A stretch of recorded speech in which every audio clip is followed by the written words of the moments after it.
বুঝলে সৌরভ, এখন বোধহয় শহরে অপরাধ টপরাধ খুব একটা আর হচ্ছে না। সে কথা কিন্তু হলপ করে বলা যায় না। আমার মনে হচ্ছে সব খবর তোমার কাছ পর্যন্ত আসছে না। আর একটা ব্যাপারও হতে পারে, যেহেতু মিস্টার রায় খবরগুলো পাচ্ছেন, মানে পুলিশের কেস, আর সেগুলো তিনি নিজেই সমাধান করতে পারছেন। তাছাড়া ব্যক্তিগত স্তরে তুমি তো আর সমস্ত কেসে হাত দাও না, এটা নিয়ে তোমায় আগেও বলেছি। মনের মতো কেস না পেলে তাতে হাত দিয়ে ঠিক স্বস্তি পাওয়া যায় না, বুঝলে। বারবার মনে হতে থাকে আমি কি করছি। মাসখানেক আগে যে হিরে চুরির ব্যাপারটা হলো, তুমি তো ভালো করে দেখেছো কেসটা সমাধান করতে কতক্ষণ লেগেছে। তাছাড়া আমি এখানে বসেই বুঝতে পেরেছিলাম যে আসল ব্যাপারটা কি হয়েছে। এখানে একটা কথা বলে রাখা দরকার। মাসখানেক আগে বেশ অর্থমান এক ভদ্রলোক বিশ্বনাথের কাছে এসেছিল তার হারিয়ে যাওয়া একটি হিরে উদ্ধারের জন্য। বিশ্বনাথ তার সমস্ত কথা মন দিয়ে শোনে। তার আগের দুদিনের বাড়ির সমস্ত কর্মকাণ্ডের কথা ভদ্রলোকটি পুঙ্খানুপুঙ্খ বার করে দিতে বিশ্বনাথ কাগজে একটা নাম লিখে ভদ্রলোককে দিয়েছিল, আর বলেছিল তার বাড়িতে যাওয়ার পরে এই কাগজটা যখন বিশ্বনাথ বলবে তখন সেটা খুলে দেখতে। লোকটার বাড়িতে আমরা যাই এবং 2 ঘন্টার জেরার পরে আসল অপরাধী বের হয়ে আসে। অপরাধী নিজেই ফাঁদে পড়ে নিজের অপরাধ স্বীকার করে ফেলে। তখন লোকটি সেই কাগজ খুলে দেখতে পায় বিশ্বনাথ সেই কাগজে ঠিক ওই লোকটির কথাই লিখেছিল যে লোকটি অপরাধ করেছে, ওই লোকটি হিরে চুরি করেছে। প্রথমে আমার ঠিক বিশ্বাস না হলেও পরে বিশ্বনাথের মুখে যখন সমস্ত কথা শুনি তখন মনে হয়েছিল এ তো কি সহজ ব্যাপার, আমি কেন খুঁজে বের করতে পারিনি। কিন্তু তার সঙ্গে সঙ্গে এটাও বুঝতে পেরেছিলাম যে ওটা বিশ্বনাথ, আমি নয়। বিশ্বনাথ সে কথা বলতেই আমার সমস্ত কিছু মনে পড়ে গেল।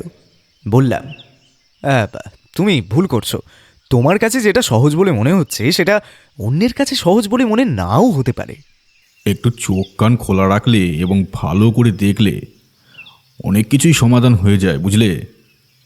তবে মাঝে মাঝে যে অতি সহজ জিনিসও খুঁজে বার করা অত্যন্ত কঠিন হয়ে পড়ে, সে কথা আমি অস্বীকার করব না। আমরা কথা বলছিলাম, এর মাঝেই হরিদা এসে আমাদের চা দিয়ে গেল। ঘড়িতে তখন সকাল 10টা বাজে। আজ বাইরের কোনো কাজ নেই, তবে একটি কাজে বিশ্বনাথ একটু দুপুরের দিকে বেরোবে বলেছিল। আমার কোনো কাজ নেই, সারাদিনই বাড়িতে। সম্প্রতি বিশ্বনাথের একটা কেসের ব্যাপারে লেখাটা সম্পূর্ণ করেছি। ভেবেছি কাল থেকে সেটা নিয়ে বিশ্বনাথের সঙ্গে বসব। প্রথমত, বিশ্বনাথের কেসের ব্যাপারে লিখতে গিয়ে 2টো সমস্যার সম্মুখীন আমাকে হতে হয়। মাঝে মাঝে আসল চরিত্র, ঠিকানা এবং আরও অনেক কিছুই সামান্য বদল করতে হয়। দ্বিতীয়ত, একটা ঘটনা বিশ্বনাথ ঠিক যেভাবে সমাধান করে সেইভাবে বইয়ের পাতায় লিখে রাখা যায় না, তাতে অনেক সময় গল্পের খেই নষ্ট হয়ে যায়। বিশ্বনাথ বলে, আমি তো মনে হয় শখের গোয়েন্দা। পুলিশের গোয়েন্দা বিভাগের লোকেরা যেভাবে কেস সমাধান করে সে কথা শুনলে তুমি অবাক হয়ে যাবে। তাদের কেসের সমাধানের কথা যদি কখনো লেখা হয় তাহলে এত চিত্তাকর্ষক এবং এত আকর্ষণীয় হবে না। যারা এসব লেখা পড়বে তারা বিশ্বাস করতেই চাইবে না যে গোয়েন্দা কাহিনী এমনও হতে পারে। আসলে গোয়েন্দা কাহিনী বইয়ের পাতায় লেখা, আর সেই একই জিনিস প্রত্যক্ষভাবে অনুভব করা, দুইয়ের মধ্যে অনেক পার্থক্য আছে। তাই তোমায় লেখার সময় মনে রাখতে হবে পাঠকের টেস্টটা কোথায়। তোমাকে অনেক কিছু মেশাতে হবে আসল গল্পের সঙ্গে, বুঝলে। তবে বিশ্বনাথের কথায় সেই নেশাতে গিয়ে কোনো অতিরিক্ত কিছুর আশ্রয় আমি নিইনি। সামান্য এদিক ওদিক করেছি যাতে গল্পটা অন্য রকম করা যায়। এটা নিয়েই বুঝতে হবে, যাতে কোথায় গিয়ে বাদ দেওয়া যায় কিংবা যুক্ত করা যায় সেসব দেখব। এসব নিয়ে বিশ্বনাথকে বলবো বলে ভাবছি, ঠিক এমন সময় টেলিফোনটা বেজে উঠল। হ্যালো, কে? ও, মিস্টার রায়, হ্যাঁ বলুন। এখনই আসবেন? আচ্ছা ঠিক আছে, আসুন, কিন্তু কি হয়েছে সেটা বলুন তো। আচ্ছা আচ্ছা, বেশ বেশ বেশ, আপনি চলে আসুন, আমি আছি। আচ্ছা, না হয় তৈরি হয়ে নিচ্ছি, আপনি চলে আসুন।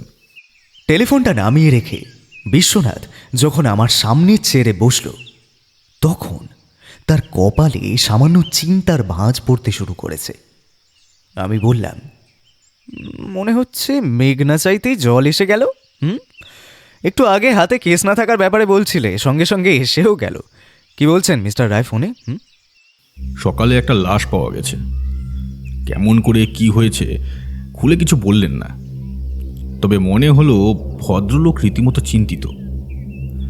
আশ্চর্যের ব্যাপারটা হলো, মিস্টার রায় পুলিশের চাকরি করছেন আজ অনেক বছর ধরে, কিন্তু তার গলায় এমন একটা অদ্ভুত ভাব আমি খুব কমই দেখেছি।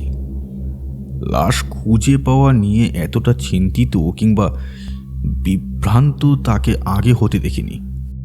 আমি অবাক হয়ে গেলাম বিশ্বনাথের কথায়। বললাম, হতে পারে জটিল কোনো ব্যাপার, তাই জন্যই তোমায় সেখানে নিয়ে যাওয়ার জন্য টেলিফোন করেছেন। আর তুমি তো জানোই, মাঝে মাঝে উনি খুবই ছোটোখাটো ব্যাপারেও একটু বিভ্রান্ত হয়ে পড়েন। তেমন কিছু কিন্তু মনে হলো না। মনে হলো ভদ্রলোক যে ব্যাপারটা নিয়ে বিভ্রান্ত হয়েছেন সত্যি সত্যি বড়সড় কিছু একটা ব্যাপার। আর তাছাড়া একটা অদ্ভুত ব্যাপারও জানালেন ভদ্রলোক। বিশ্বনাথ আমার দিকে মুখ তুলে তাকালো। আমি ততক্ষণে সোজা হয়ে বসেছি। এক্ষুনি উঠে পড়ব পোশাক বদল করতে, কারণ আমাদের বেরোতে হবে। তাই এর মধ্যে বোঝা হয়ে গেছে। বিশ্বনাথ আস্তে আস্তে বলল, মৃতদেহ পাওয়া গেছে একটা নোংরা ফেলার জায়গায়, আর সেই বডির গলাটা মাথার ওপর থেকে কেউ কেটে নিয়ে গেছে। আমি স্থির হয়ে বসে রইলাম কিছুক্ষণ। তারপর বিশ্বনাথের ইশারায় উঠে পোশাক বদলাতে চলে গেলাম আমার ঘরে।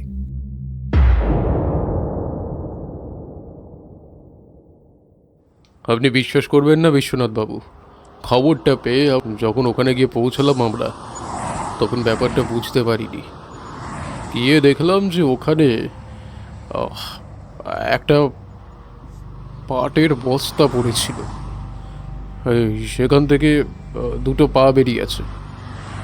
কোনো রকমে নোংরা থেকে তুলে বস্তাটা খুলে লাশটা বার করতে করতেই মানে প্রথমেই বুঝতে পারলাম যে লাশটার শরীরে কোনো জামা কাপড়ই নেই, সম্পূর্ণ উলঙ্গ।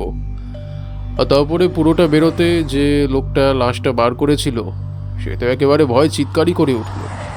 পুলিশের লোকই বার করছিল তো? এরম কেসে পুলিশের লোককে দিয়ে কাজ করানো হয় না, ডোম কিংবা ওই ধরনের কোনো একটা লোককে দিয়ে, যারা এই ধরনের কাজের সঙ্গে জড়িয়ে থাকে তাদেরকে দিয়েই কাজটা করানো হয়। তাছাড়া চারপাশে ভীষণ গন্ধ ছিল সেই মুহূর্তে। ডোম এসে যখন লাশটা বার করে তখন সে নিজেও ভয় পেয়ে গিয়েছিল। আর আপনি বলুন না, একে একটা উলঙ্গ শরীর, তারপরে গলাটাও মাথার ওপর থেকে কেউ কেটে নিয়ে গেছে, এদের দেখে তো যে কেউ ভয় পেয়ে যাবে। মানে আমি পর্যন্ত চমকে উঠেছিলাম, কি বলবো আর আপনাকে। পুলিশের জিপে যেতে যেতে লাশের ব্যাপারে বিশ্বনাথকে বিস্তারিতভাবে শোনাচ্ছিলেন মিস্টার রায়। মৃতদেহের বয়স এই মুহূর্তে আন্দাজ করা যাচ্ছে না, যদিও পুরুষ মানুষ, 30-এর বেশি বয়স হওয়ারই সম্ভাবনা রয়েছে। গায়ের রং ফর্সা, উচ্চতা 5 ফুট 5 ইঞ্চির কাছাকাছি। শরীরে আলাদা করে এমন কোনো চিহ্ন নেই যাতে তাকে চেনা যায়। গোটা শরীরে জামা কাপড় কিচ্ছু নেই, সে কথা তো আগেই বললাম আপনাকে। তবে হ্যাঁ, ডান হাতের কাছে একটা কাটা মতো দাগ আছে, অনেক আগে সেলাই ওটার উপরে পড়েছিল বলে মনে হয়। এছাড়া আর তেমন কিছু এই ব্যাপারে জানা যায়নি। যে বস্তায় লাশটা পাওয়া গিয়েছিল সেটা পাটের বস্তা ছিল। বস্তার মধ্যে পুরোপুরিভাবে মোচড়ে ওটা ঢোকেনি, সেই অবস্থাতেই ফেলে দেওয়া হয়েছিল এই এই আবর্জনা স্তূপের কাছে। আবর্জনা পরিষ্কার করার লোক যখন একজন গিয়ে ওটা দেখতে পায়, মানে গন্ধটা পায় আর কি, সেই জায়গায় দুর্গন্ধ থাকাটা কিন্তু স্বাভাবিক। কিন্তু দেখা যায় যে কুকুর ওই জায়গাটাকে বারবার ঘুরোঘুরি করছে, ডাকাডাকি করছে, এমনটা কিন্তু সচরাচর হয় না। কুকুর ওখানে এলে নিজেদের মতোই থাকে। কিন্তু ওই সময় কুকুরদের চিৎকার করতে শুনে লোকটি পেছনের দিকে এগিয়ে গিয়ে দেখতে পায় বস্তাটা পড়ে আছে এবং পায়ের দুটো পাতা বাইরে বেরিয়ে আছে। সে ভয় পেয়ে যায় এবং তখন সেখান থেকে বেরিয়ে আশেপাশের লোকেদের খবর দেয়। তারপর যেটা হয় আর কি, পুলিশ গিয়ে সেখানে সবটা খতিয়ে দেখে, কেউ যেন সামনে না যায় সেটাও খেয়াল রাখে। আর বাকিটা তো বিশ্বনাথ এতক্ষণ সবকিছু মন দিয়ে শুনছিল, এবার বলল, তার মানে ধারণা করা যেতে পারে ওটা কাল রাতের দিকে কোনো একটা সময় ঘটেছে, তারপরে এখানে ফেলা হয়েছে। আচ্ছা, লাশটাকে পোস্টমর্টমের জন্য পাঠানো হয়েছে? মৃতদেহ ওখান থেকে বার করা হয়েছে, তবে পোস্টমর্টমের জন্য এখনো পাঠানো হয়নি। আপনি একবার দেখে নিলেই আমরা পাঠিয়ে দেব। আসলে বুঝতেই পারছেন তো, এমন একটা ব্যাপার, আমি তো কিছুই বুঝতে পারছি না, কোনো সূত্র খুঁজেই পাচ্ছি না। এখন নানা কাজে ব্যস্ত থাকতে হচ্ছে, তার মধ্যে এই ব্যাপারটা নিয়ে আর নাড়াচাড়া করতে ইচ্ছে করছে না, মানে পারবও না, সময়ও নেই খুব একটা। আপনি যদি তেমন কিছু বুঝতে পারেন তাহলে ব্যাপারটা আপনি হাতে নিয়ে দেখলে খুব ভালো হয়। যদি পসিবল হয় তাহলে আমাকেও জানান, নাকি? কাজটা যে ভালো করেছেন তা বলতে আমার আর আপত্তি নেই, কিন্তু সমস্যা হলো মৃতদেহটা যে এমন একটা জায়গায় রয়েছে সেখানে এমনি কোনো তথ্য প্রমাণ খুঁজে পাওয়া যাবে না।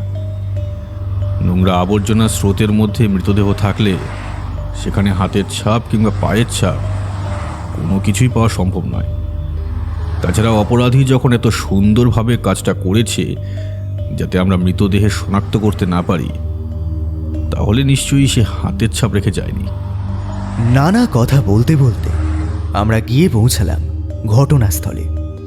এটা শহরের একেবারে এক প্রান্ত। জায়গাটা বলতে গেলে প্রায় ফাঁকাই ছিল। আশেপাশের বাড়িঘর বলতে তেমন কিছু নেই। একটা মাঝারি আকারের মাঠ পেরিয়ে তারপর রাস্তা ধরে সামনের দিকে এগিয়ে গেলে রাস্তার মোড়ে একটা দোকান পড়ে। তবে একটা কথা এখানে বলে রাখা দরকার, যেটা আমাদের পরে খুব কাজে লেগেছিল।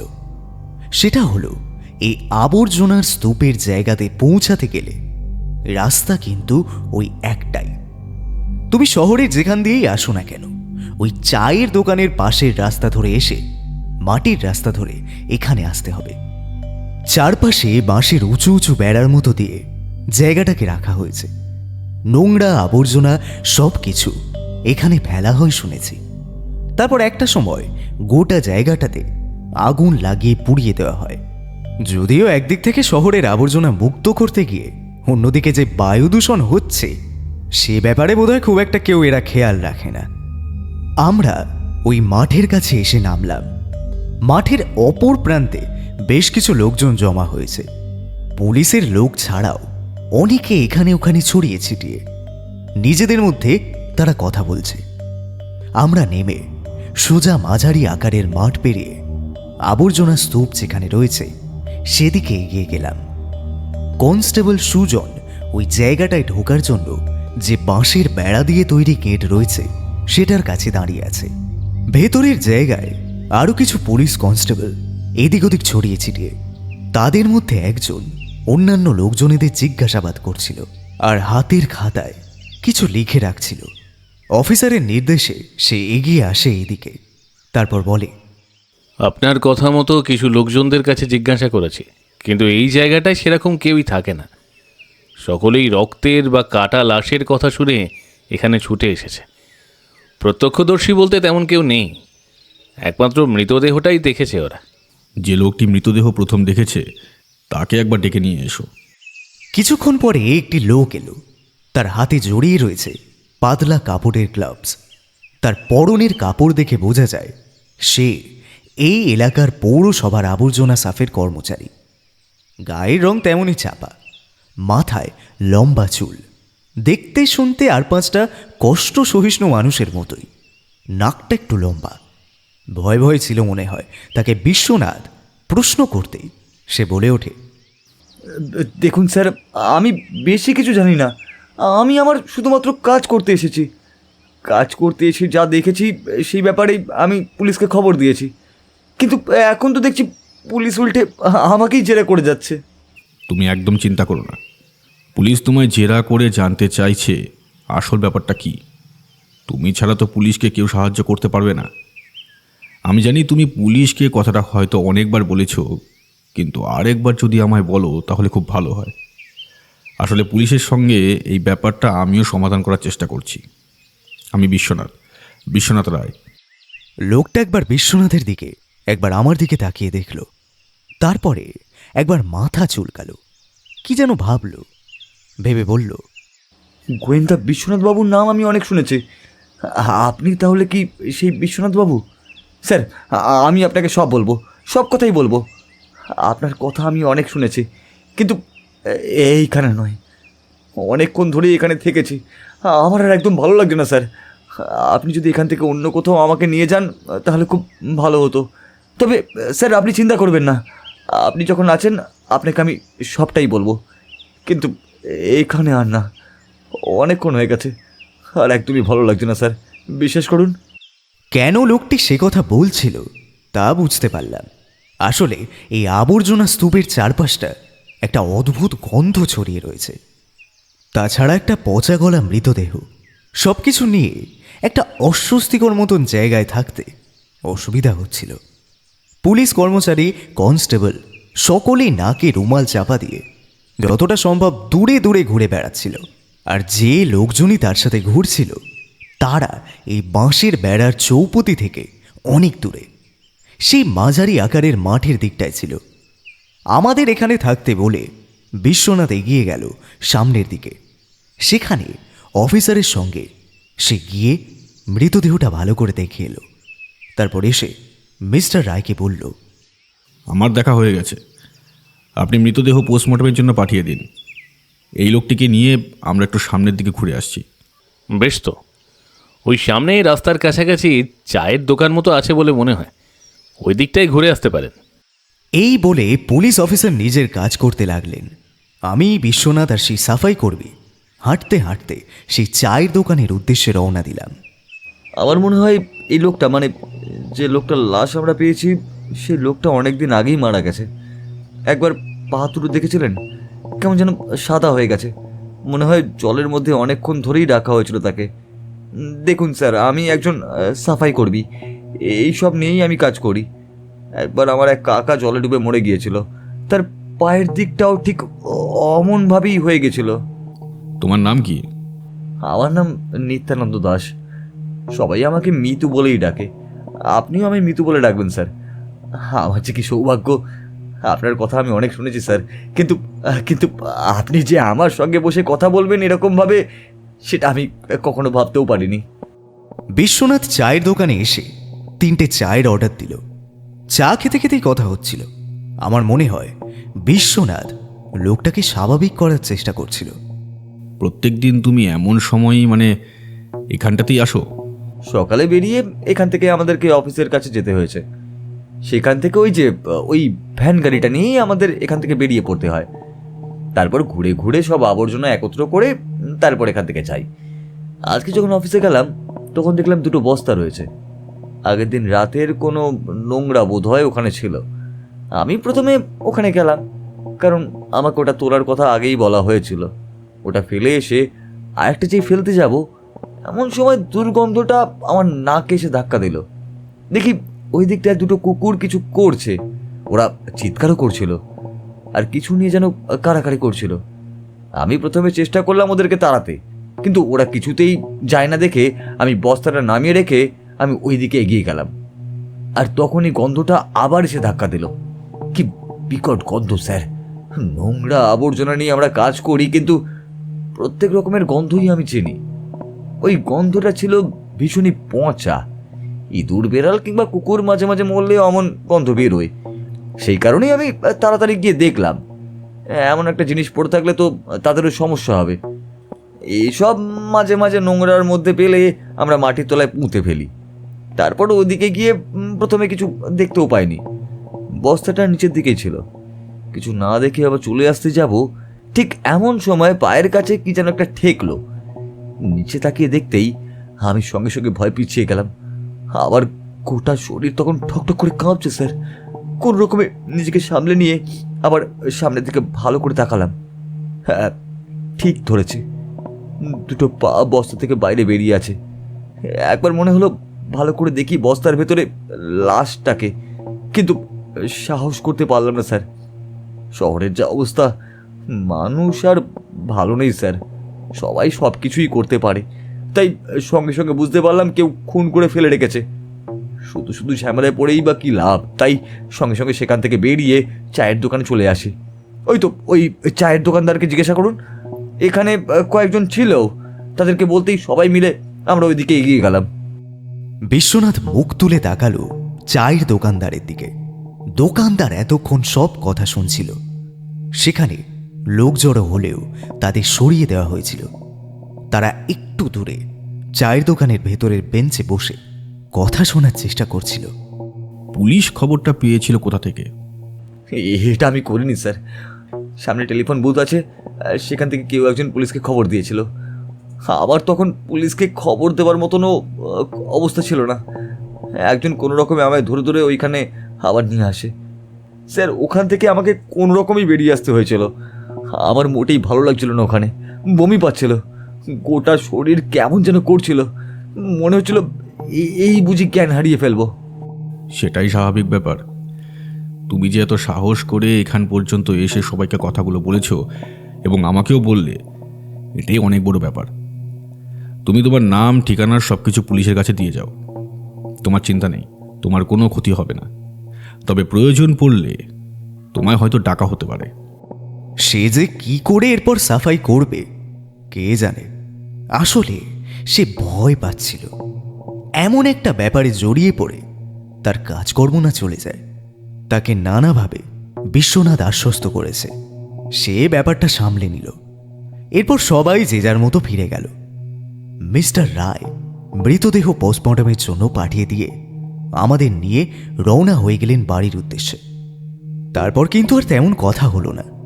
শুধু দেখতে পেলাম বিশ্বনাথ গভীরভাবে কি যেন ভাবছে।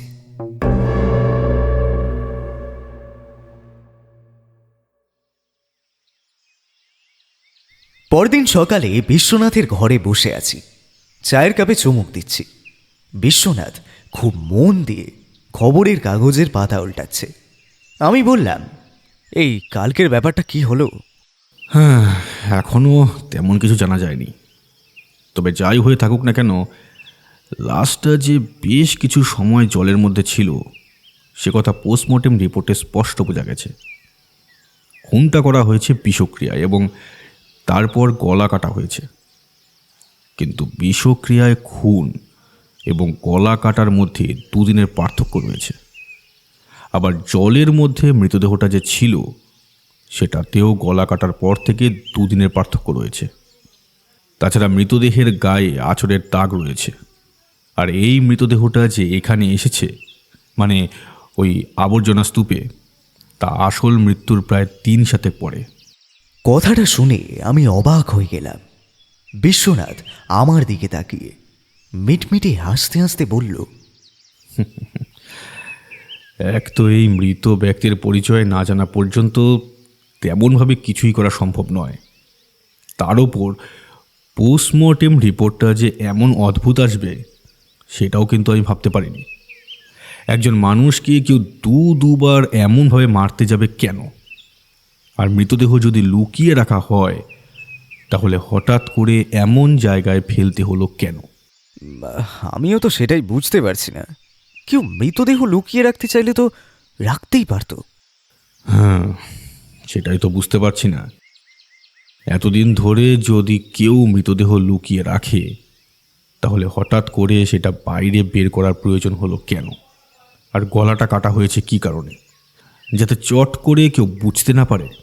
বিশ্বনাথের প্রশ্নের উত্তরটা আমি দিতে পারলাম না। গোটা ব্যাপারটা নিয়ে আমি নিজেও যে বিভ্রান্ত হয়ে রয়েছি এটা বলার অপেক্ষা রাখে না। বিশ্বনাথের কপালে চিন্তার ভাঁজ ফুটে উঠেছে এবং মাঝে মাঝে ও টেলিফোনের দিকে তাকানো দেখে বুঝতে পারছিলাম কিছু একটা ব্যাপার নিয়ে সে গভীরভাবে ভাবছে। কিছুক্ষণ পরে মিস্টার রায়ের আমাদের বাড়িতে আগমনে বুঝতে পারলাম সব কিছুই আগে থেকে পরিকল্পিত। মিস্টার রায় বললেন, নতুন রিপোর্ট তো আপনি পেয়েছেন, তবে হাতের কাটার দাগটা দেখে পুলিশের ডাক্তার জানিয়েছে যে মোটামুটি বছর 3 আগে ওটা হয়েছে। আর যেটা বলেছিলাম, আশপাশ থেকে কোনো রিপোর্ট আছে নাকি সেটা জোগাড় করেছেন? আপনার কথা মতো খোঁজ খবর চালানো হচ্ছে, কিন্তু এখনও তেমন কিছুই বোঝা যাচ্ছে না। আচ্ছা, মৃতদেহ দেখে আপনি আর কিছু বুঝতে পেরেছেন? মৃতদেহের শরীরে শুধু এই কাটা দাগটা ছাড়াও আরও একটা ব্যাপার ছিল। যেমন পোস্টমর্টেম রিপোর্টের ব্যাপারটা উল্লিখিত, তার ডান হাতের একটা আঙ্গুল সামান্য ঘষা খাওয়া। ছোটবেলায় কোনো কারণে আঙ্গুলটি যদি কেটে গিয়ে থাকে, তারপরে সেই আঙ্গুলটা এমনভাবে হতে পারে, অর্থাৎ অন্যান্য আঙ্গুলগুলোর থেকে সেই আঙ্গুলটার মাথা সামান্য ছোট। এটা থেকে তেমনভাবে কোনো কিছুই বিচার করা যায় না। আশেপাশের কোথাও থেকে কেউ মিসিং হয়েছে নাকি সেই খবরটা আগে খুঁজে বার করতে হবে। আমরা সেটা করেছি বিশ্বনাথ বাবু। এমনকি সাফাই কর্মী নিত্যনন্দন, তার সঙ্গে বারবার কথা বলেছি, তাকেও নজরে নজরে রাখা হয়েছে। ব্যাটা নিজেও তো মিথ্যে কথা বলতে পারে, বলা তো যায় না। হতে পারে সকাল থেকে সে নিজেই বস্তার মধ্যে ওটা নিয়ে এসে ওখানে ফেলে দিয়েছে, আর তারপরে সবার কাছে একটা মিথ্যে গল্প সাজিয়ে বলছে। এই কথাটা যে আমারও একবারও মনে হয়নি তা কিন্তু নয় মিস্টার রায়, কিন্তু সমস্যাটা হলো নিত্যানন্দ ওরফে মিতু আমাদের সমস্ত কথাই নিজে এমনভাবে খুলে বলেছে যে তাকে সন্দেহ করার জায়গাটা অনেকটা কম। আর সবচেয়ে বড় জিনিস হলো তার মোটিভটা কি থাকবে। মোটিভ? ওই লোকটির আসল পরিচয় খুঁজে বার করা না পর্যন্ত এই কেসে কাউকে সন্দেহ করা যাবে না। তার মানে আমি এটা বলছি না যে মিতুকে সন্দেহের ঊর্ধ্বে আমি রাখছি। তার কাছ থেকে সব থেকে বেশি সময়, বেশি সুযোগ এবং সব কিছুই ছিল, কিন্তু সমস্যাটা হলো মোটিভ। তার মতন একজন সাফাই কর্মী ওই লোকটিকে মেরে কি পাবে? তার মাথা না থাকলেও তার চেহারা, তার হাতের পায়ের গঠন এবং বাকি সমস্ত কিছু দেখে বোঝা যায় সে বেশ হৃষ্টপুষ্ট ব্যক্তি। তার চেহারা দেখে কোনো অর্থবান পরিবারের লোক বলেই আমার মনে হয়েছে। তার রক্তের নমুনা থেকে শুরু করে সব কিছু পরীক্ষা করা আছে। পুলিশের কাস্টাডিতে থাকা লোকজনদের সঙ্গে মিলিয়ে দেখা যাবে। আমার মনে হয় না কোনো অপরাধীর লিস্টের সঙ্গে তার মিল পাওয়া যাবে। সে কোন অর্থবান পরিবারের সাধারণ কোনো মানুষ যে কোনো অপরাধের শিক্ষা রয়েছে, প্রথম তাকে খুঁজে বার করতে হবে। কিন্তু সেটা করবে কি করে ওই লোকটার আঙুল আর ওই লোকটার হাতের কাছে থাকা কাটা দাগ দিয়ে? আদেও এত কিছু খুঁজে বের করা যাবে? তুমি বুঝতে পারছো না বিশ্বনাথ। আমি বুঝতে পারছি ব্যাপারটা সহজ হবে না, কিন্তু আমাদের তার জন্য ধৈর্য ধরে অপেক্ষা করতে হবে সৌরভ। সব কিছুর সমস্যার উত্তর সঙ্গে সঙ্গে খুঁজে পাওয়া যায় না। অনেক সময় অপেক্ষা করলে অনেক কিছু বেরিয়ে আসে। সেটা বুঝতে পারছি বিশ্বনাথ বাবু, কিন্তু কিন্তু লোকটার পরিচয় খুঁজে বার করলে কি অপরাধীকে শনাক্ত করতে পারবো আমরা? অপেক্ষা করতেই হবে। প্রথমে অপরাধীকে খুঁজে বার করা হলো আমাদের লক্ষ্য। সূত্রের মোটিভ খুঁজে বার করা যাবে না হলে প্রথমে আমাদের খুঁজে বার করতেই হবে যে এই লোকের পরিচয়টা কি। বিশ্বনাথ ওই একটা কথা নিয়ে এখন ব্যস্ত হয়ে থাকবে বুঝতে পারছিলাম। বেশ কিছুক্ষণ মিস্টার রায়ের সঙ্গে কথাবার্তার পর তিনি বেরিয়ে গেলেন। আমিও চলে গেলাম নিজের ঘরে দুপুরের খাওয়ার জন্য। আজ দুপুরে বড় রুই মাছের ঝোল আর আমের চাটনি দিয়ে মধ্যাহ্নভোজ সেরে নিলাম।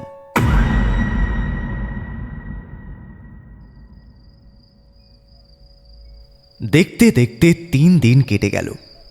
চতুর্থ দিন সন্ধেবেলায় নিজের ঘরে বসে আছি। ওই বিশ্বনাথের আগের কেসের ব্যাপারে লেখাটা একটু ঝালিয়ে নিচ্ছিলাম।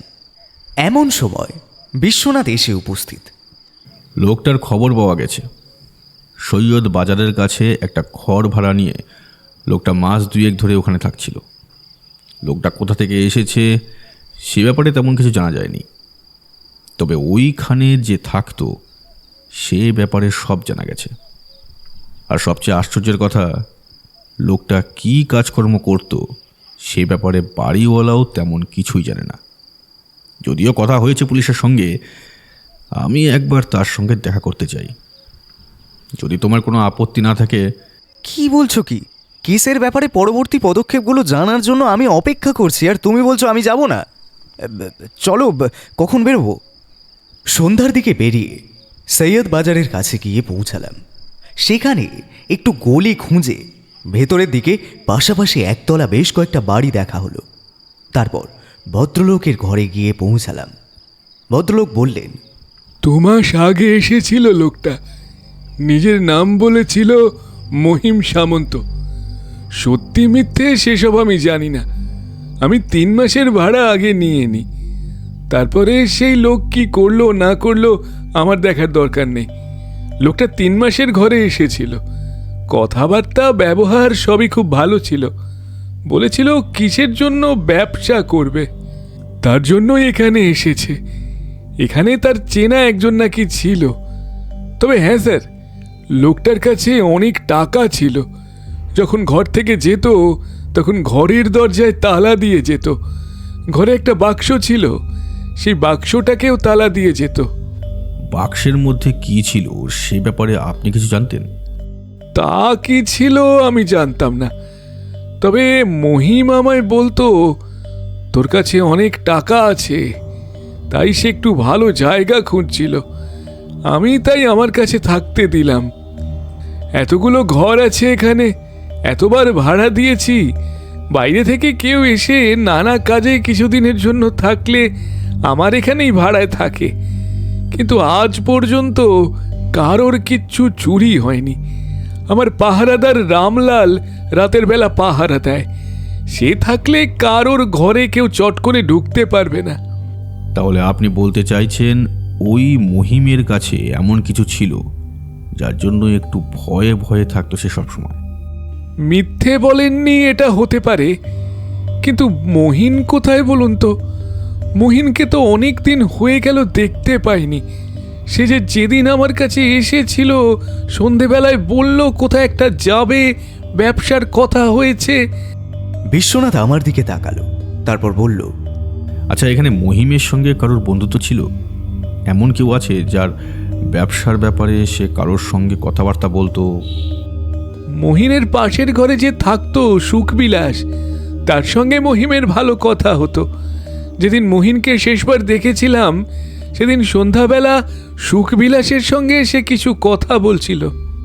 এখন সুখবিলাসকে খুঁজে বের করা হলো। সে তখন খুব মন দিয়ে নিজের কাজ করে চলেছে। সুখবিলাস লেখালেখি করে, কাজকর্ম করে, তবে একটা ছোটখাটো মহাজনের কাছে খাতা লেখার কাজ করে বিকেলের দিকে। তাতেই তার ভাড়া, খাওয়া খরচা সবকিছুই চলে যায়। সুখবিলাসের কথায় সামান্য হিন্দি টান আছে। তাই বিশ্বনাথকে দেখে এবং তার কথা শুনে খুব সাবলীলভাবে বলল, ওসব কথা আমি জানি না বাবু। সন্ধ্যাবেলা মহিমের সঙ্গে আমার দেখা হয়েছিল, সে কথা ঠিক। মহিন বলল আজ কার সঙ্গে দেখা করতে যাবে। কাজ ঠিকঠাক হয়ে গেলে তাকে আর চিন্তা করতে হবে না। এই ভাঙা বাড়িতেও নাকি তাকে আর থাকতেও হবে না। কথাটা শুনে আমি একবার সেই ভদ্রলোকের দিকে তাকালাম। ভদ্রলোকের চোখে মুখে মুহূর্তের জন্য একটা কি যেন ফুটে উঠে মিলিয়ে গেল। অনেকদিন ধরেই মহিন চেষ্টা করছিল ব্যবসাপত্র করার জন্য। একজন সঙ্গী পেয়ে গেলেই হয়ে যেত। যাক, বোধহয় সেটাই পেয়েছিল। তাই সেদিন যখন সন্ধেবেলা বেরিয়ে যায়, তার সঙ্গে থাকা সেই বাক্সটাও সে নিয়ে গিয়েছিল। বাক্সের মধ্যে তার টাকা ছিল? অনেক টাকা ছিল এই বাক্সের মধ্যে স্যার। আমি তো নিজে দেখেছি। ও বাক্স খুলে আমায় একবার নিজে দেখিয়েও ছিল। ওখান থেকে একটা 10 টাকার নোট বার করে সন্ধ্যাবেলায় আমায় ভরপেট খাইয়েওছে। বাক্সটায় তার জীবনের যা টাকা সম্পত্তি জমিয়েছিল সব কিছু নিয়ে ওইখানেই ও এসেছিল। ওর বাড়ি ছিল ফরিদপুর জেলার কাছে। মহিন কোথায় গেলেন বলুন তো বাবু? সেদিনের পর থেকে তো ওকে আর দেখতেই পেলাম না। এখনো কিন্তু কথাটা চারিদিকে ছড়ায়নি। তাছাড়া একটা গলা কাটা মৃতদেহ পাওয়া গেছে। সেই কথাটা পুলিশের তরফে এবং আশেপাশে সামান্য কিছুটা ছড়িয়ে গেলেও খুব বেশি ছড়ায়নি। আর এই কদিনে এসে ব্যাপারটা এমনিতেই পুলিশ চাপা দিয়ে রেখেছে। সুখবিলাস কিংবা ওই বাড়িওয়ালা ভদ্রলোক কাউকেই আমরা মহিনের মৃত্যুর কথাটা বললাম না। ফরিদপুরের কাছে তার বাড়ি হলে সেখানে খোঁজ খবর বের করে তার ব্যাপারে আরও কিছু জানতে অনেক সময় লেগে যাবে। তবে সুখবিলাস একটা নতুন সূত্র দিতে পারল। বলল, যেদিন মাহিন বেরিয়ে গিয়েছিল সেদিন বলেছিল বড় দিঘির কাছে কাজলার ধারে কোনো একজনের সঙ্গে ও দেখা করতে যাচ্ছিল। এরপর থেকে আমার আর কিছু জানা নেই স্যার। বিশ্বনাথ মুখে কিছু বলল না। সুখবিলাস আর ওই ভদ্রলোককে এলাকার মধ্যে কথাটা ছড়াতে বারণ করে বেরিয়ে এলো সে। তবে আমি বুঝতে পারছিলাম বিশ্বনাথ মনে মনে এমন কিছু ভেবেছে যেটা আমি এখনো পর্যন্ত ধরতে পারিনি। লোকটার নাম জানা গেছে মহিন সামন্ত। সেই রাতে একবার তো টাকা নিয়ে সে বেরিয়েছিল কোন এক ব্যবসার কথা বলতে। এখন মোটিভ, এই লোকটার আসল পরিচয়, সবকিছু জানা। এখন বিশ্বনাথের কথা শুধুমাত্র বাকি থাকলো অপরাধীকে খুঁজে বের করা এবং খুন কিভাবে হয়েছে সেটা সমাধান করা।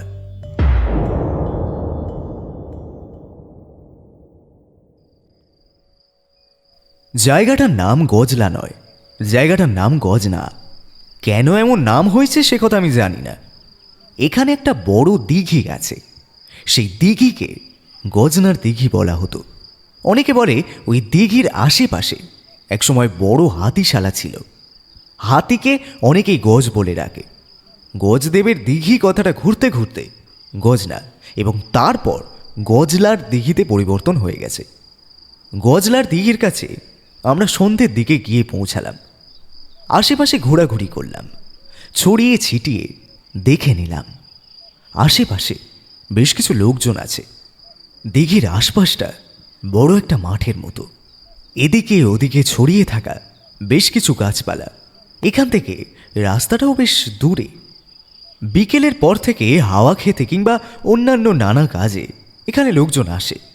হিসেব করে দেখা গেল আমরা যেদিন সকালের মৃতদেহ খুঁজে পেয়েছিলাম সেদিন থেকে আজ পর্যন্ত প্রায় 8 দিন কেটে গেছে।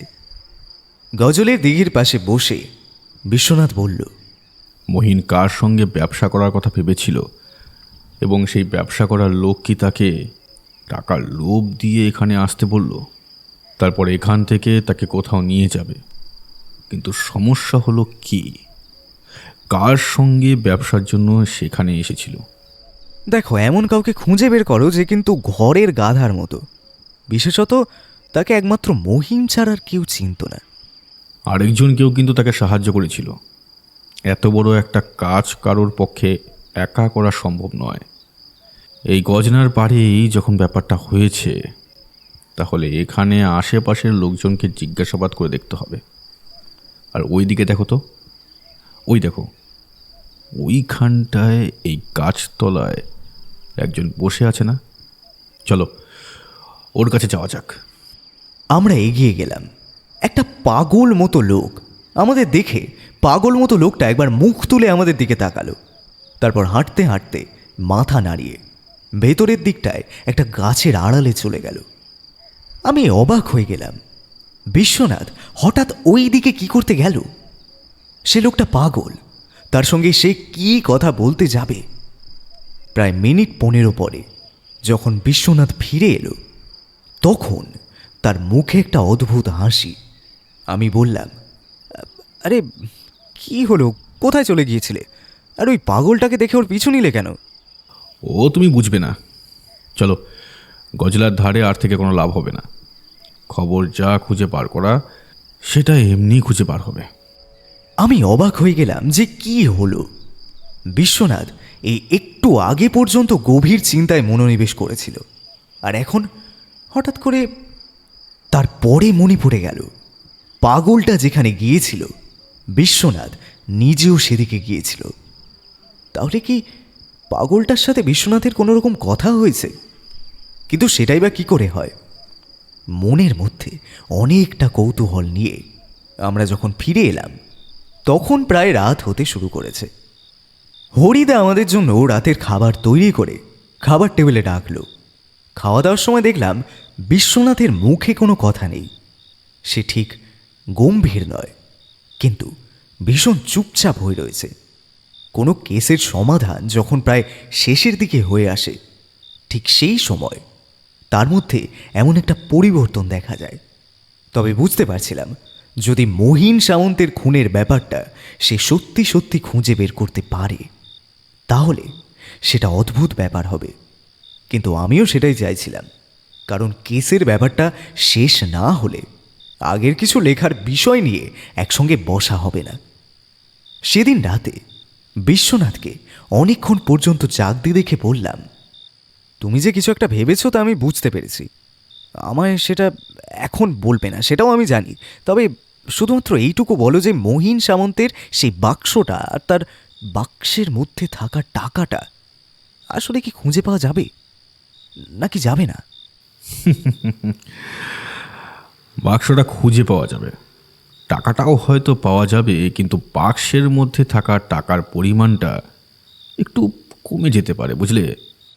বিশ্বনাথ কি বলতে চাইল আমি খানিকটা বুঝতে পারলাম।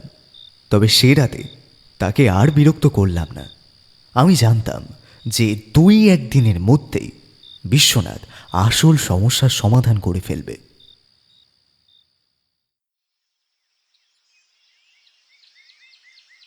দুই দিন পর মিস্টার রায় আর বিশ্বনাথ তখন ঘরে বসে কথা বলছে। মিস্টার রায় বললেন, কিন্তু সমস্যাটা হলো, যদি তল্লাশি করে তেমন কিছু নাই পাওয়া যায় তবে কি হবে বলুন তো? তার জন্যই তো তল্লাশি করতে বলছি। তবে এমন সময় যখন ঘরে কেউ থাকবে না। তবে যদি ওরা বুঝতে পারে, তাহলে মনে করবে চোর ঢুকেছিল ঘরে। তাহলে আপনার আর কোনো সমস্যা রইল না। কিন্তু আমি নিশ্চিত ওই ঘরে একবার তল্লাশি করলে জিনিসটা পাওয়া যাবে। তার সঙ্গে আরও কয়েকটা জিনিস পাওয়া যেতে পারে, যেমন খুনের অস্ত্র, এক ধরনের বিষ। তাছাড়া যেখানে বেঁধে রাখা হয়েছিল মহিন সামন্তকে, সেই জায়গাটাও হয়তো খুঁজে পাওয়া যেতে পারে। আপনি এতটাই নিশ্চিতভাবে যখন বলছেন, তখন আপনি নিজে কেন, আপনি সরাসরি পুলিশকে নিয়ে দিনের বেলায় সেখানে যেতে চাইছেন না? আপনি বুঝতে পারছেন না মিস্টার রায়, কেসটা এখন এমন জায়গায় দাঁড়িয়ে যে অপরাধী সে একটু কিছু বুঝতে পারলে এলাকা ছেড়ে পালাবে। তখন ব্যাপারটা কিন্তু আপনার পক্ষে অসুবিধের হবে।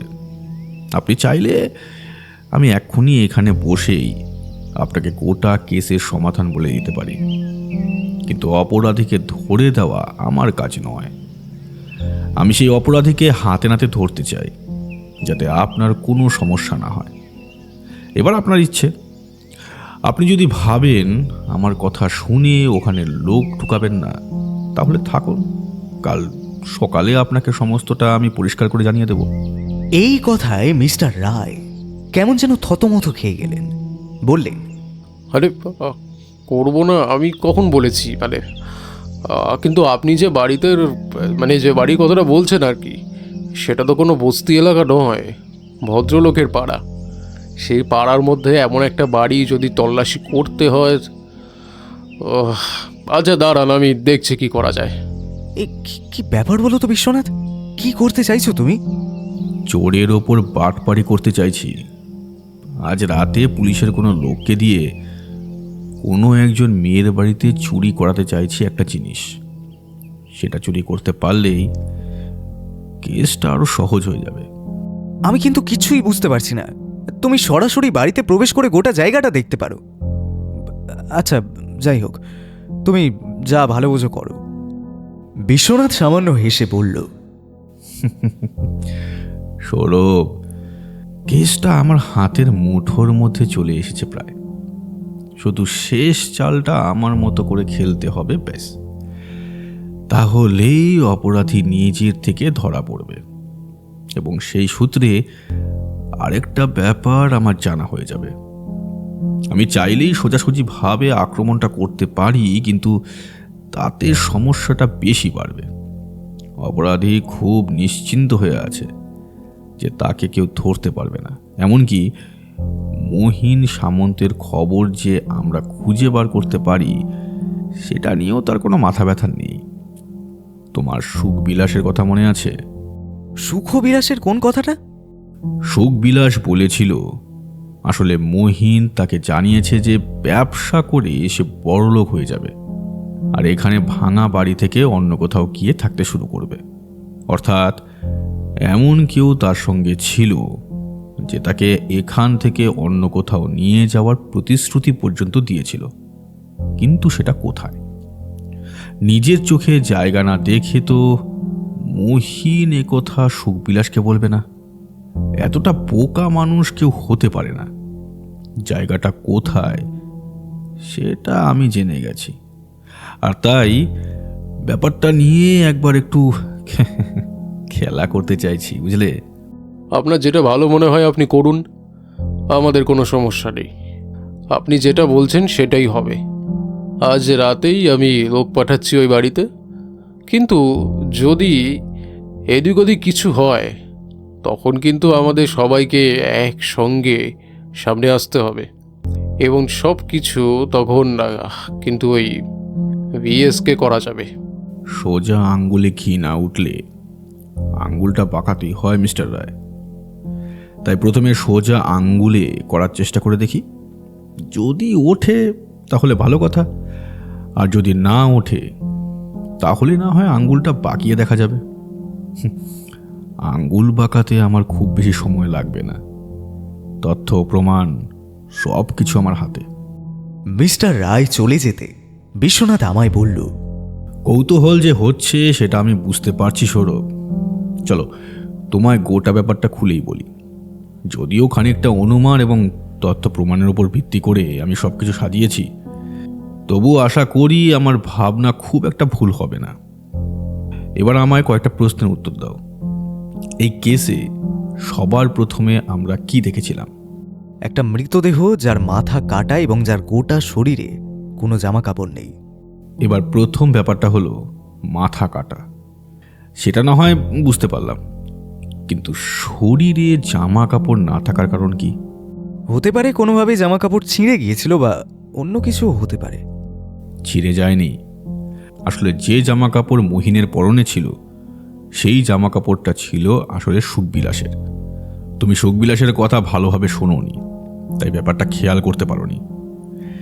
সে শেষের দিকে বলেছিল সেদিন সন্ধ্যের সময় মহিন যে জামা কাপড়টা পরেছিল সেই জামা কাপড়টাও ও প্রথমবার দেখেছিল। সুখবিলাসকে সে কথাটা জিজ্ঞাসা করতে সে জানিয়েছিল মহিনের সঙ্গে যে ব্যবসা করবে এটা তার, এবং সেই তাকে দিয়েছে। সে মহিনের বিশ্বাস অর্জন করার জন্য সেদিন জামা কাপড়টা দিয়েছিল, এবং সেদিন ওটা পরেই তাকে আসতে বলেছিল। এটার অন্য একটা কারণও হতে পারে, যাতে চট করে তাকে অপরাধী চিনতে পারে। যেদিন ওইখানে যার সঙ্গে দেখা করতে যাওয়ার কথা ছিল তাকে আগে সেখানে গিয়ে মহিন খুঁজে পায়নি। মহিন তাকে খুঁজে পেয়েছিল, কিন্তু যার তাকে খুঁজে পাওয়ার প্রয়োজন ছিল সে তাকে খুঁজে পেয়েছিল, তবে আরও পরে। অর্থাৎ যখন মহিন ওই লোকটিকে তার টাকার বাক্সটা দিয়ে ফিরে আসার পথ ধরেছিল ঠিক তখন। আমি অবাক হয়ে শুনতে লাগলাম বিশ্বনাথের কথা। বিশ্বনাথ বলল, গজলার দিঘির ধারের জায়গাটা তুমি দেখেছ। সেখানে কাছাকাছি লোকজন থাকলেও ফাঁকা মাঠ থেকে রাস্তা পর্যন্ত জায়গাটায় লোকজন থাকে না। একটু অন্ধকার হতে শুরু করলে ওই পথে লোকের সংখ্যা আরও কমে যায়। যেদিন দেহ পাওয়া যায় তার আগের দিন সন্ধেবেলা আকাশে মেঘ করেছিল, বৃষ্টিও হয়েছিল সামান্য। অথচ সন্ধেতে বৃষ্টি হওয়ার আগে আগে বেরিয়ে পড়েছিল মহিন। মহিন ওখানে গিয়ে বাক্সটা দেয়। তার সঙ্গে যে ব্যবসা করবে বলে ঠিক করেছিল তাকে, তার নাম আমি পরে বলছি। তারপর সেখান থেকে বেরিয়ে আসার সময় অন্য একজন যে মহিনকে চিনতে পেরেছিল তার পরনে থাকা ওই লোকটির পোশাক দেখে। এখানে ব্যাপারটা একটু অন্যরকম। আসলে যে লোকটি মহিনকে মেরেছিল, অর্থাৎ তাকে বিষ দিয়েছিল, সে লোকটি আসলে মারতে চেয়েছিল অন্য একজনকে, অর্থাৎ যার কাছে বাক্সটা দিয়ে এসেছিল মহিন তাকে। এরপর ব্যাপারটা আমার অনুমান ভিত্তিক। যদিও পরে অনুমান সত্য না মিথ্যে সেটা জানা যাবে। বিষ হয়তো কোনো খাবারের মধ্যে ছিল, কোনোভাবে সেই বিষ মহিনের শরীরে প্রবেশ করে। তুমি হয়তো দেখেছ ওই এলাকায় সন্ধে কিংবা বিকেলের দিকে ঘুরে ঘুরে লোকজন বাদাম কিংবা নানা জিনিসপত্র বিক্রি করে। হতে পারে তাদের মধ্যে কেউ কোনো খাবারের মধ্যে বিষ মিশিয়ে দিয়েছিল মহিনকে। মহিন সেই খাবার খায় এবং ওখান থেকে ফেরার পথে কোনো এক জায়গায় মারা যায়। এদিকে মহিনের সেই পরিচিত লোকটি ফেরার সময় মহিনকে খুঁজে পায়। এবার সমস্যা হলো সে নিজে একজন ঠকবাজ। মহিনের কাছ থেকে টাকা নিয়ে সে মহিনকে ঠকাতে চেয়েছিল, কিন্তু মহিনের এইভাবে মৃত্যু দেখে সে ভীষণ ভয় পেয়ে যায়, কারণ এবার তাকে ফেঁসে যেতে হবে। তার বাড়ি গাজলার দিঘির কাছ থেকে বেশ কাছাকাছি, তাই সে মহিনকে সে রাতে কোনো রকমে নিজের বাড়িতে নিয়ে যায়। ইতিমধ্যে মহিন মারাও যায়। মহিনকে সেই লোক নিজের ঘরে নিয়ে যায় এবং নিজের ঘরে বাড়ির পেছনে থাকা একটি ছোট্ট শোরুমের মতো জায়গায় রাতের বেলা ঢুকিয়ে দিয়ে আসে কোনো রকমভাবে। ওদিকে 2 দিন মহিনের মৃতদেহ থাকার পর 3য় দিনে পচা গন্ধ বেরোতে শুরু করলে লোকটি ভয় পেয়ে যায়। একটা মৃতদেহ চেনার সবচেয়ে সহজ উপায় হলো তার মাথা, তাই খুব সহজ উপায়ে সে মাথাটা কেটে ফেলে মহিনের। কিন্তু সেটা কেটে ফেলবে কোথায়? এরপরেই চলে আসে তার কাছে আরও একটা সুযোগ। তার বাড়ির পেছনে একটা কুয়ো রয়েছে যার তলায় জল ছিল এবং সেটা নানা কারণে ব্যবহার করা হয় না। তাই মহিনের মাথাটা কেটে সে প্রথমেই ফেলে দেয় সেই কুয়োর মধ্যে দেহটাকে সে জলের মধ্যে ফেললেও কোনো কারণে সেটাকে দড়িতে বেঁধে জলে ফেলেছিল। তাই মহিনের ডান পায়ের কাছে দড়ি বাঁধার একটা দাগ রয়েছে। কিন্তু মাথাটা যখন সে কেটে ফেললো, তাহলে মৃতদেহ দড়িতে বেঁধে ফেলার কারণ কি? মাথা ছোট জিনিস, জলের মধ্যে পড়ে ডুবে যাবে না, কিন্তু ধীরে ধীরে এক সময় নষ্ট হয়ে যাবে। কিন্তু মৃতদেহটা ফেললে যে কেউ ওই দিকে গেলেই নজরে পড়তে পারে। তাই মৃতদেহটাকে সে দড়ি দিয়ে কুয়োর মধ্যে এমনভাবে ফেলে রাখে যাতে যে কোনো সময় তুলে আনতে পারে সে। এইভাবে 2-4টে দিন কেটে যায়। তারপরে সে বুঝতে পারে তাকে একটা কাজে বাড়ি থেকে বাইরে যেতে হবে। কিন্তু কি করা যাবে? এর মধ্যে কুয়োর মধ্যে কেউ দেখে ফেলে তো সমস্যা হবে। তাই কুয়ো থেকে সে মৃতদেহটা তুলে একটা বস্তায় পড়ে ফেলে। তারপর আগের দিন রাতের বেলা সেই বস্তাসহ মৃতদেহটা ফেলে দিয়ে যায় ওই রাস্তা কুলের কাছে। সেই চায়ের দোকানদারের কথা তোমার মনে আছে? হ্যাঁ, মনে আছে। ওই যে লোকটি নিত্যানন্দ প্রতিদিন ওইখানে যায় চা খেতে, সেই তো নিত্যানন্দের কথা বলেছিল। এই চায়ের দোকানদার আমায় অনেক সাহায্য করেছে। আগের দিন সন্ধ্যের একটু পরে ওই পথে একজনকে সে দেখেছিল, যদিও তার সঙ্গে কোনো বস্তা ব্যাগপত্র কোনো কিছুই সে দেখতে পায়নি। এবার প্রশ্ন হলো, তাহলে কি করে মৃতদেহটা ওখানে গেল? সে বিকেলের দিকে সে এসেছিল জায়গাটা দেখবে বলে। ওই দিন সন্ধেবেলা মাত্র ওই একজন অচেনা লোককে চায়ের দোকানদার ওই পথে দেখতে পেয়েছিল। তুমি ভালো করে দেখলে বুঝতে পারবে চায়ের দোকানের ওই পাশের পথে আর কোনো বাড়ি ঘর নেই। ওই দিকে কেউ গেলে চায়ের দোকানি তাকে দেখতে পাবেই এবং তাকে মনে রাখবে, এটাই স্বাভাবিক। কিন্তু মৃতদেহটা সে ফেললো কখন? আমার বেশ কয়েকটা জায়গায় একটু অনুমান রয়েছে। বোধহয় ওই লোকটি ফেলেছিল রাতের বেলায়। আরেকটা কথা আমি এখনো বুঝতে পারছি না যে অপরাধী বিষ দিয়েছিল কেন। সে কি আরেকটি লোক ভেবে মহিনকে মেরেছিল, নাকি মহিনকে মহিন ভেবেই মেরেছিল? গভীরভাবে কি যেন চিন্তা করতে লাগলো বিশ্বনাথ।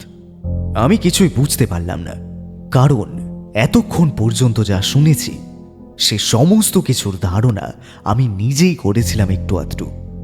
কিন্তু বিশ্বনাথ যেন কোনো কিছুর জন্য অপেক্ষা করছে, সেটা বুঝতে পারছিল। তার জন্যই মিস্টার রায়কে কিছু একটা নজর রাখতে দিয়েছিল সে।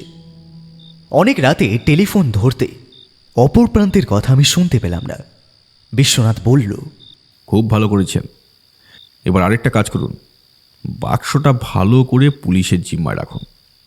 বাক্সের ভেতরে হাতের ছাপ এবং বাইরের হাতের ছাপ ছাড়া সমস্ত কিছু তুলে রাখুন, এবং তার সঙ্গে সঙ্গে ওই বাড়ির অর্থাৎ সঞ্জয় হালদারের বাড়ির চারপাশে পুলিশের পাহারা রাখুন।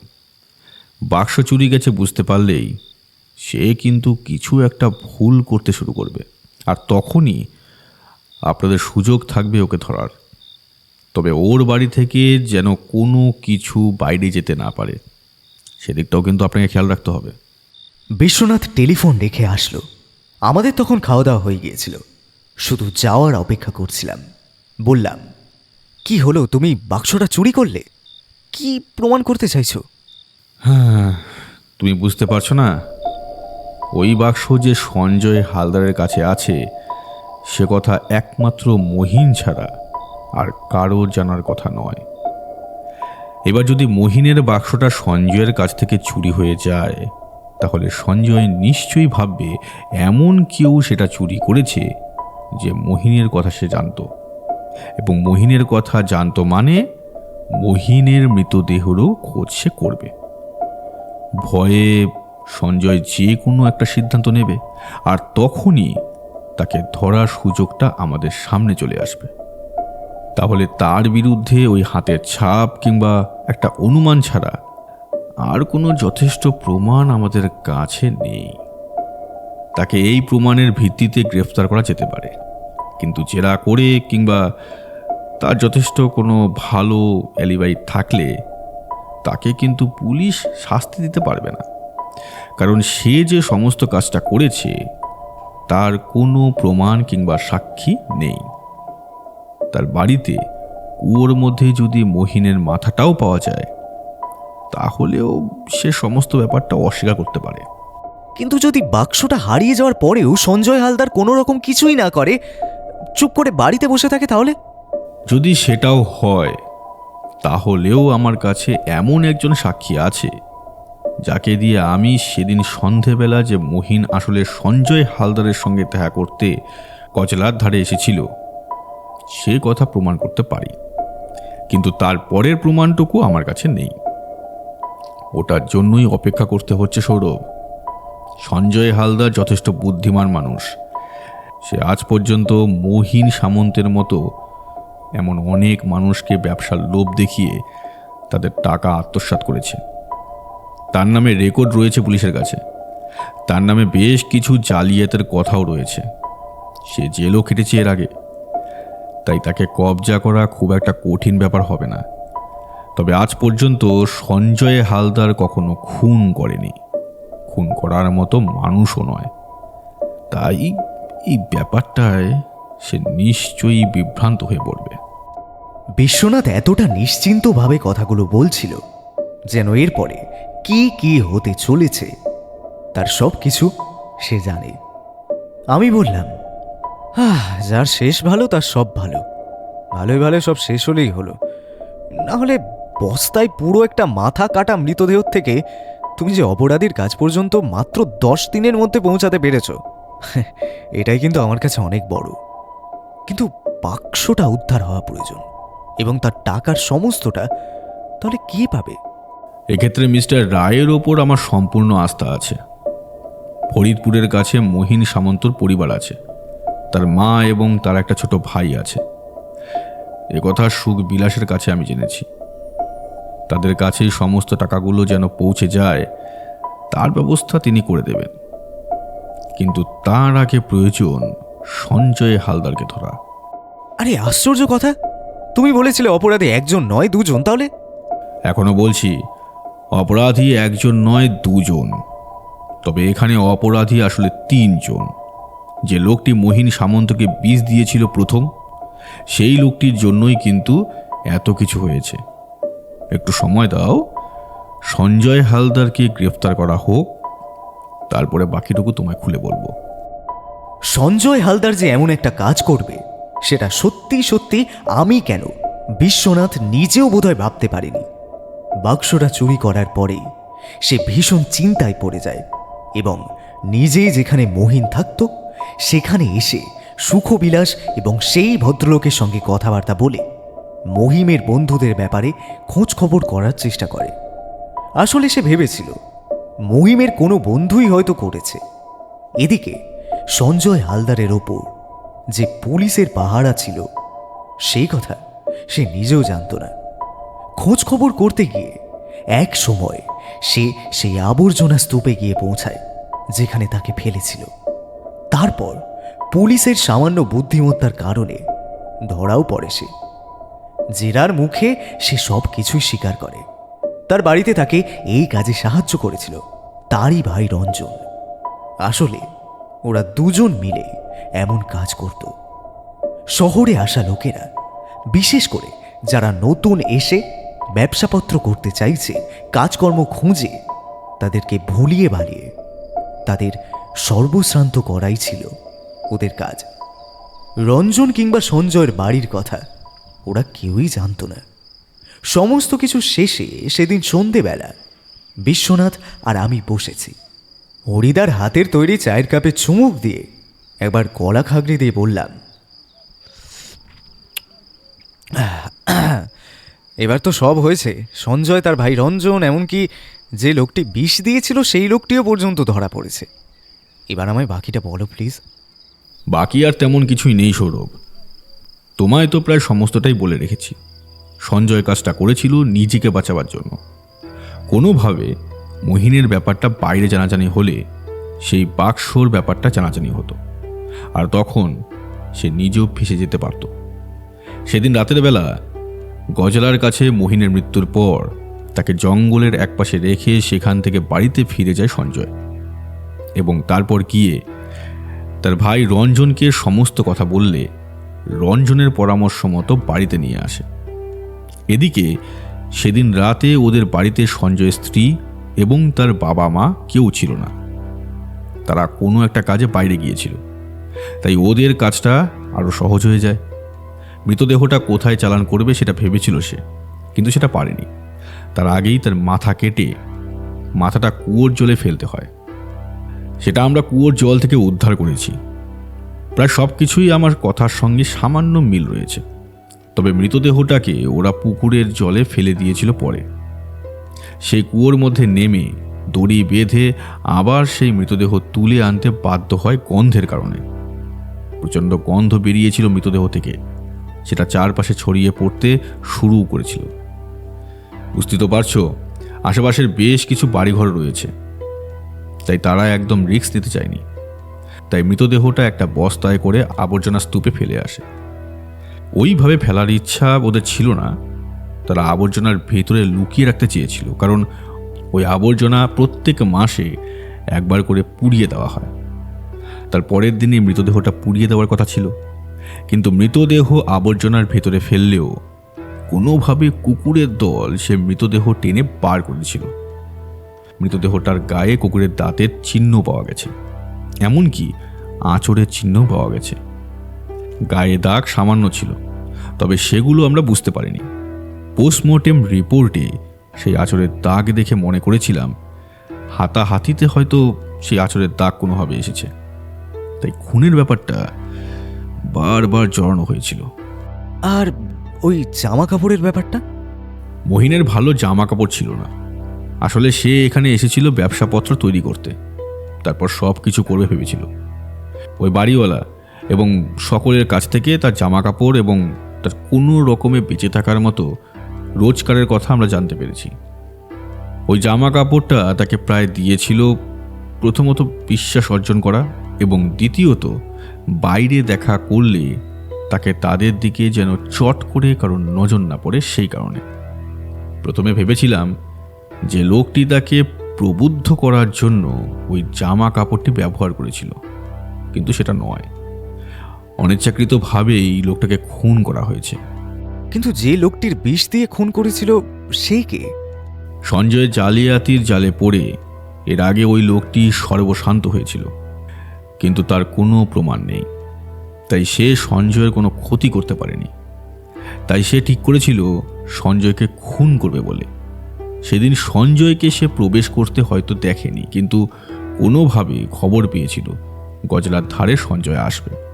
তাই ফেরার পথে আধো অন্ধকারের মধ্যে সঞ্জয় ভেবে মহিনকে সে খাবার দেয়। বেশ কয়েকদিন কেটে যাওয়ার পর তার খাবার হজম হয়ে গিয়েছিল, তাই পোস্টমর্টেম রিপোর্টে শরীরে বিষ পেলেও খাবারের মধ্যে কোনো কিছুই পাওয়া যায়নি। তার মানে মহিনের মৃত্যুটা ছিল অনিচ্ছাকৃত, এবং সেই মৃত্যুটাকে চাপা দিতে গিয়ে সঞ্জয় এবং অপরাধী রঞ্জন যে কাজগুলো করেছিল সেগুলো ছিল অপরাধ। আর এই বাক্সটার মধ্যেকার সব টাকা পয়সা পাওয়া গেছে? টাকা পয়সা যা ছিল তার সবটাই পাওয়া গেছে, কিন্তু সঞ্জয় কিংবা রঞ্জন বোধহয় ভয় পেয়েই এই বাক্সের ভেতরে টাকা পয়সা কিছু ব্যবহার করতে পারেনি। এখন যখন পুলিশের জিম্মায় তারা আছে, মিস্টার রায়ের কাছে সমস্ত কিছু দিয়েও দিয়েছি, তবে উনি এবার যা করার করবেন। আমার কাজ এখানেই শেষ। এরপর থেকে সমস্ত কাজ পুলিশের হাতে। এই একটা সত্যি কথা বলবে, তোমার ঠিক কখন মনে হয়েছিল বলো তো যে এই মহিন কোনোভাবে জালিয়াতের হাতে পড়েছে? মহিনের ওই বাক্সটার কথা শুনে। সে বাক্সটাকে এত প্রাণপণে আগলে রাখত, এত ভালোবাসতো, কিন্তু সেই দিন সেই বাক্সটা নিয়ে সে বাইরে বেরিয়েছিল। তার সমস্ত টাকা পয়সা জমা ছিল ওই বাক্সের মধ্যে, অথচ বাক্স নিয়ে সে বাইরে বেরিয়ে যায়। তার মানে সেই টাকা সে কাউকে দেওয়ার জন্য নিয়ে গিয়েছিল। এখানে আসার পরে এই মাত্র 2 মাসের মাথায় সে এমন কাউকে খুঁজে পেয়ে গেল যে তাকে ব্যবসায় সঙ্গ দেবে, অথচ তারপরেই তার এমন মৃত্যু হলো। প্রথমে এই খটকাটা লেগেছিল, বুঝতে পারিনি যে ব্যাপারটা এত জটিল হবে। পরে সেদিন যে সঞ্জয় এবং মহিন একসাথে গজলার ধারে দাঁড়িয়ে কথা বলছিল সে কথা জানতে পারি। তারপর সঞ্জয়ের ব্যাপারে খোঁজখবর নিতে যেন বাকিটা পরিষ্কার হয়ে যায়। কিন্তু সঞ্জয় যে খুন করেনি সেটা জানতাম। যেদিন মৃতদেহ ওখানে ফেলা হয় তার পরদিন সঞ্জয় গিয়েছিল বর্ধমান একটা কাজে। সেখানে তার উপর আক্রমণ হয়। অপরাধী ছিল সেই লোকটি যে সঞ্জয় ভেবে ভুল করে মহিনকে মেরেছিল। এখানেও সঞ্জয়ের সঙ্গে আততায়ীর কথাবার্তার মধ্যে অনেক কিছুই মিল ছিল, যদিও সেটা বর্ধমানের পুলিশ তদন্ত ক্ষেত্রে বার করে। মিস্টার রায়ের সঙ্গে কথা বলার সময় উনি সেটা বলেছিলেন, আর তাতেই আমার সন্দেহ বেড়ে যায়। বাকিটা সঠিক সময় সঠিক তথ্য ভিত্তিতে অনুমান করেছিলাম আর কি। সত্যি সত্যি অবাক হলাম, বিশ্বনাথ এমন একটা কেসের এমনভাবে সমাধান করতে পারে ভাবতে পারিনি। তবে কেস যখন শেষ হয়েছে, এবার আগের কেসের ব্যাপারটা একটু ঝালিয়ে নেওয়া দরকার।